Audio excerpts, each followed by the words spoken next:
Okay, with all that said, 7 minutes in, shall we begin? We begin, as ever, with the numbers.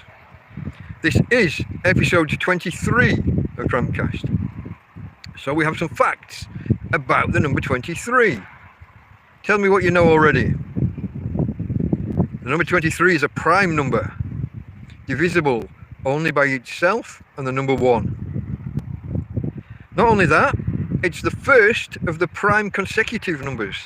It's the first prime number made of digits that are consecutive, 2 and 3. There aren't too many of them. Okay, now this one I didn't know. Jim Carrey did a movie called 23 about a man obsessed by the number 23. That whole numerology thing. You start looking at dates and adding up the digits. 9/11/2001, for example. People start adding these. They start adding them up and coming up with oh, that's a magical number. Blah blah. Whatever. It's not really my thing, but I didn't even know this film existed until today. I was today years old when I found out that Jim Carrey had even done such a movie. John Nash, the mathematician who won a Nobel Prize in economics and was the inspiration of the film, what's it called, My Beautiful Mind, with Russell Crowe. John Nash had an obsession with the number 23, and it was actually the start of his psychiatric problems. He got hooked into looking into 23 and how it occurs everywhere and how it seems to be built into life and into the universe, and he's kind of not wrong. It's probably a lot more significant than the number 42. For example, see, so I did that.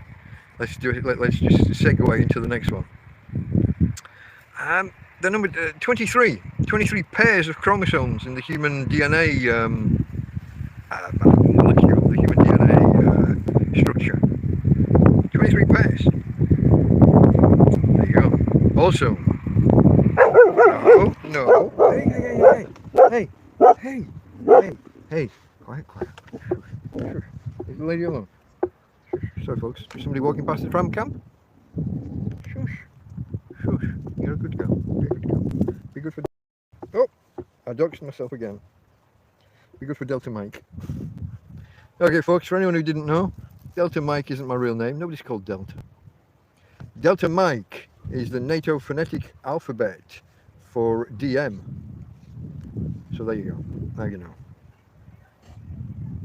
Long story. Check out TrampCast 001 for a more in-depth coverage of how and why. It's a long story.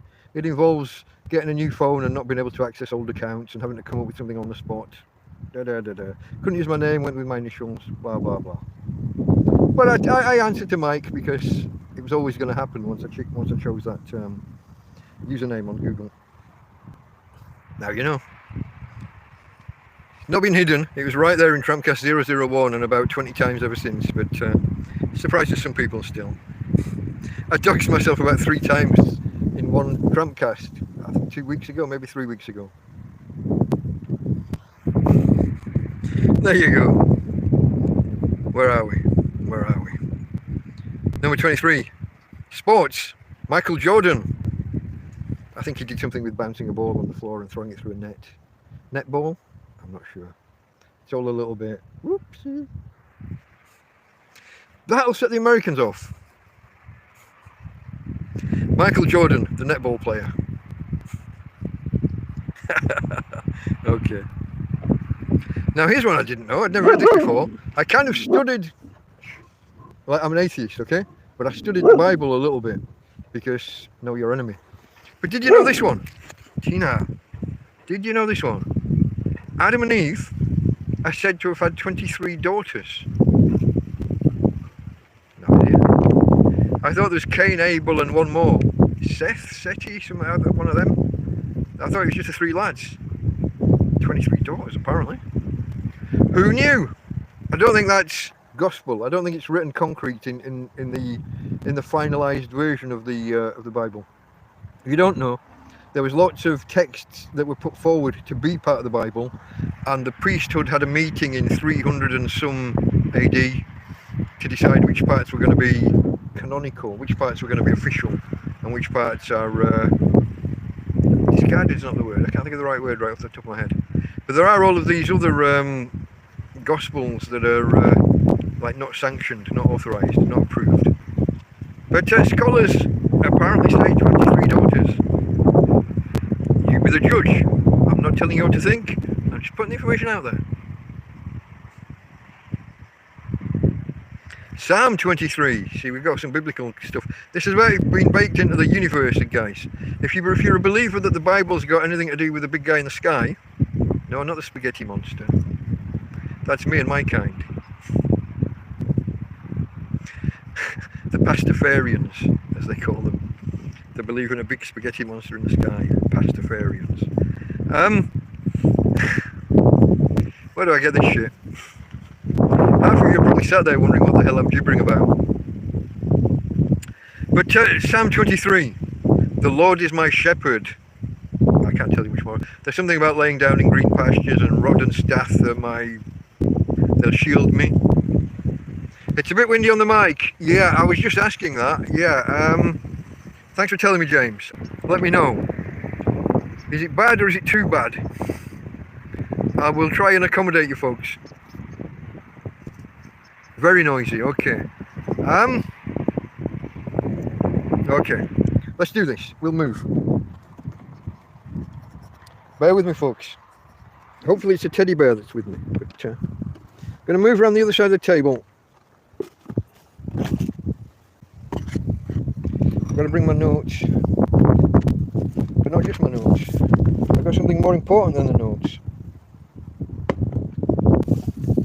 Can you guess what? Lubrication for the larynx. It's okay having notes to talk by. You see, look, I'm a silhouette there, aren't I? I'll try and manipulate and move around, but there's only so much I can do. I am a tramp living in a field. Oh! Yeah, look, I got shit on the table, folks.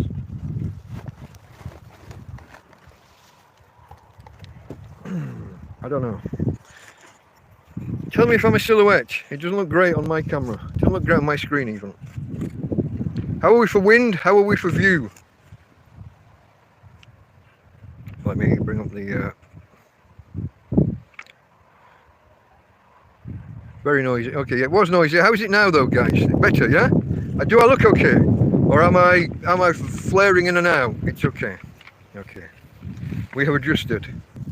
Quick lubrication.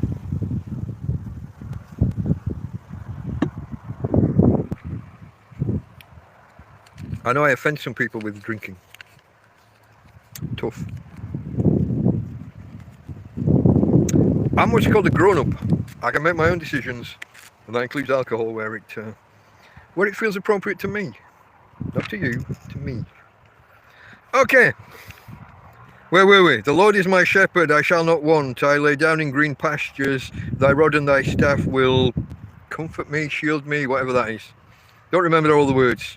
It's not my bag. It's not my flavour. 23 chromosomes we covered. Caesar. According to the best analysis available, which was done about 500 years later, but the best record we have indicates about 23 stab wounds. Now you know. Here's one. Have you heard of the birthday paradox? This is related to how many people you have to get together for there to be either a guaranteed chance that two pairs of, that a pair of people will have the same birthday. Or, in this case, okay, it's a lot more windy now actually, James, but as long as it seems good, that's okay. So here you go, the minimum number of people you need for there to be a 50-50 chance that they've got the same birthday. 23. You get 23 people together, there's a 50-50 chance that two of them share the same birthday. This is why in school, in a class of say 30 or thereabouts, it's like almost certain that two people will have the same date of birth. The same day and month. I mean, in a school they're all going to be the same year as well, but even in the real world, ignore the year, but the same birthday, day and month. 23 people, 50% chance that 2 of them share the same birthday. The birthday paradox. It's a maths thing. I could even explain it to you if we wanted to go off for an hour on probability theory. It's almost Bayesian analysis, but... Okay, finally. We always have a periodic table. I don't do chemistry myself. I'm no good with chemistry. I think I mentioned this once in the past. I think I must have missed a couple of days of school one time, which would be really rare, but I must have missed a couple of days when they were doing something significant to do with acids and bases, acids and metals. I didn't even know, when everyone was talking about acids and bases, I didn't even know what a base was. So I'd missed something somewhere.